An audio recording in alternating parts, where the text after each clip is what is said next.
Madam Deputy Chairman, I rise to participate in this discussion not with a view to ventilate particular grievances or to secure concessions and relief in the taxation measures.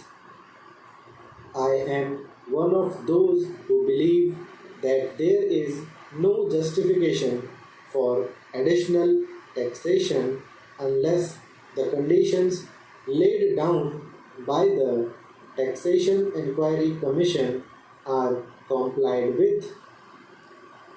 It was a commission presided over by no less a person than Dr. John Mathai, one of our illustrious finance ministers, and it laid down that there was no justification for any additional taxation unless we complied with two or three conditions.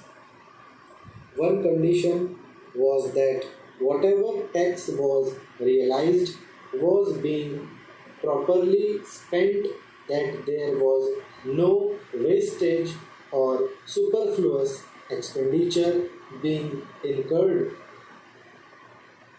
The Commission had pointed out that out of every rupee that was being raised by the government, 60 paise were being spent on administration and about 20 paise were being spent on social services including education, etc., and the balance for other things.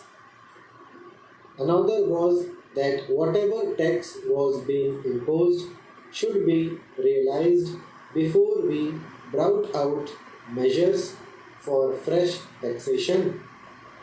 They also had suggested that there was sufficient room for economy in all the ministries and departments, and effective steps should be taken forthwith to enforce the maximum possible economy in government expenditure.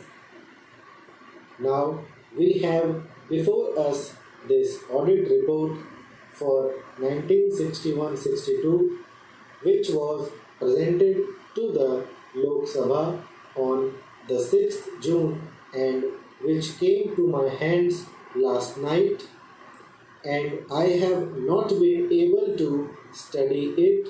I find that during the last 5 years we have imposed additional taxation, and at the same time our revenue expenditure has gone up by about rupees 42 crores.